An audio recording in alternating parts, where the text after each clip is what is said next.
ಉದ್ಯೋಗ ಖಾತ್ರಿ ಯೋಜನೆಯಲ್ಲಿ ದುಡಿದಿರ್ತಕ್ಕಂಥ ಕೂಲಿಕಾರರು 100 ದಿನಗಳ ಕೆಲಸ ಮುಗಿದು ಮತ್ತು ಆ 100 ದಿನಗಳಲ್ಲಿ ಒಂದು ಕುಟುಂಬಗಳಲ್ಲಿ ಸುಮಾರು 3-4 ಜನ ಇರೋದರಿಂದ ಬೆರಳೆಣಿಕೆಯಷ್ಟು ದಿನಗಳ ಕೆಲಸ ಸಿಕ್ಕು 100 ದಿನಗಳ ಕೆಲಸ ಮುಗಿದೋಗಿ ದೊಡ್ಡ ದೊಡ್ಡ ನಗರಗಳಿಗೆ ಸಾವಿರಾರು ಗಟ್ಟಲೆ ಕೂಲಿಕಾರರು ಇವತ್ತು ಗೂಳಿ ಹೋಗ್ತಕ್ಕಂಥದ್ದನ್ನು ನೋಡ್ತೀವಿ.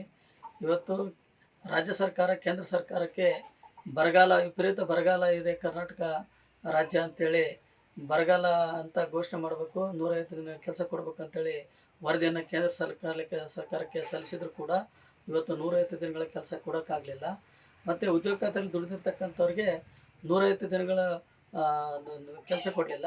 ಉದ್ಯೋಗ ಖಾತ್ರಿಯಲ್ಲಿ ದುಡಿದಿರ್ತಕ್ಕಂಥ ಕೂಲಿಕಾರರಿಗೆ ದುಡಿದಂಥ ಕೂಲಿ ಹಣ ಇವತ್ತು 3 ತಿಂಗಳು 4 ತಿಂಗಳು ಆದರೂ ಕೂಡ ಹಣ ಪಾವತಿ ಆಗದೇ ಇರತಕ್ಕಂಥದ್ದನ್ನು ನೋಡ್ತೀವಿ. ಈ ವರ್ಷದಲ್ಲಿ ನಮಗೆ 82 ಲಕ್ಷ ಮ್ಯಾಂಡೇಸ್ ಟಾರ್ಗೆಟ್ ಇತ್ತು ಕೇಂದ್ರ ಸರ್ಕಾರದಿಂದ. ಸೊ ಇಲ್ಲಿವರೆಗೂ ನಾವು 93 ಲಕ್ಷ ಮ್ಯಾಂಡೇಸ್ ಟಾರ್ಗೆಟ್ ನಾವು ಮಾಡಿದ್ದೀವಿ. ನಮ್ಮ ಪರ್ಸೆಂಟ್ ಏನಿದೆ 113% ಈ ಥರ ನಾವು ಸಾಧನೆ ಇಲ್ಲಿವರೆಗೂ ನಾವು ಮಾಡಿದ್ದೀವಿ. ಜಾಸ್ತಿ ಯಾಕೆ ಆಗಿದೆ ತಮ್ಮೆಲ್ಲರೂ ಗೊತ್ತಿದೆ, ಬರಗಾಲ ಇರೋದ್ರಿಂದ ನಮಗೆ ಡಿಮಾಂಡ್ ಜಾಸ್ತಿ ಬಂದಿದೆ. ನರೇಗಾಲಿ ನಾವು ಲೆಕ್ಕ ತೊಗೊಂಡಿದಾಗ 3,900 ಜನ 100 ಡೇಸ್ ಅವರು ರೀಚ್ ಆಗಿದ್ದಾರೆ. ಸೊ ಮತ್ತೆ ಅವರಿಗೆ ಮತ್ತೆ ಹೆಚ್ಚಾಗಿ ಕೊಡಲಿಕ್ಕೆ ಬರಲ್ಲ, 3,900. ಆಮೇಲೆ 18,800 ಜನ 90 ಡೇಸ್ ದಾಟಿದ್ದಾರೆ. ಸೊ ಅವರಿಗೆ ಕೂಡ ನೆಕ್ಸ್ಟ್ ಈ ಥರ ಜಾಸ್ತಿ ಕೊಡಲಿಕ್ಕೆ ಬರಲ್ಲ. ಸೊ ಸರಿ ಸುಮಾರು 22-23 ಸಾವಿರ ಜನ 90 ದಿನ ದಾಟಿದ್ದಾರೆ. ಸೊ ಇದು ಒಂದಿದೆ. ಬಟ್ ಎಲ್ಲೆಲ್ಲಿ ಡಿಮಾಂಡ್ ಇದೆ, ಎಲ್ಲೆಲ್ಲಿ ಇನ್ನೂ 100 ಡೇಸ್ ಆಗಿಲ್ಲ, ಅಲ್ಲಿ ನಾವು ಕೊಡ್ತಾಯಿದ್ದೀವಿ.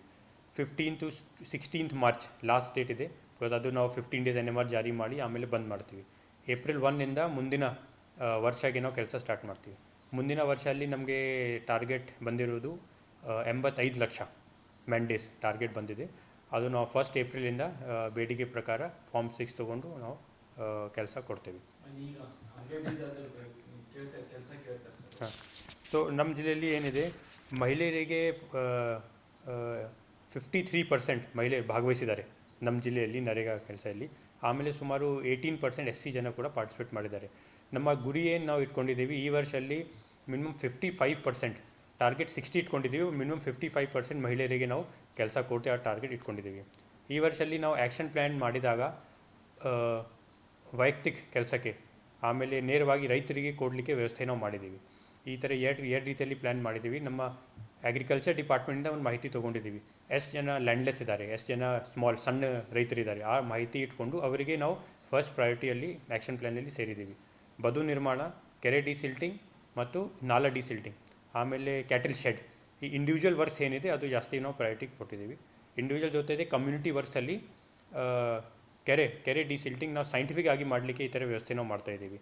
ಅಲ್ಲಿ ನಾವು KML ಇಂದ ಮತ್ತು ಸ್ಯಾಟಲೈಟಿಂದ ಇಮೇಜಸ್ ತೊಗೊಂಡು ಎಲ್ಲಿ ಕೆರೆ ಡಿಸಿಲ್ಟಿಂಗ್, ಯಾವ ರೀತಿಯಲ್ಲಿ ಕೆರೆ ಡಿಸಿಲ್ಟಿಂಗ್ ಆಗಬೇಕು, ಎಲ್ಲಿಂದ ಎಂಟ್ರಿ ಪಾಯಿಂಟ್ ಇದೆ, ಎಕ್ಸಿಟ್ ಪಾಯಿಂಟ್ ಎಲ್ಲಿದೆ, ಆ ಪ್ರಕಾರ ಒಂದು ಪ್ಲ್ಯಾನ್ ರೆಡಿ ಮಾಡ್ತಾ ಇದ್ದಾರೆ. ಬರಗಾಲಕ್ಕೆ ತುತ್ತಾಗಿರುವ ರಾಜ್ಯ ರೈತರು, ಕಾರ್ಮಿಕರಿಗೆ ಸಂಕಷ್ಟ ಎದುರಾಗಿದೆ.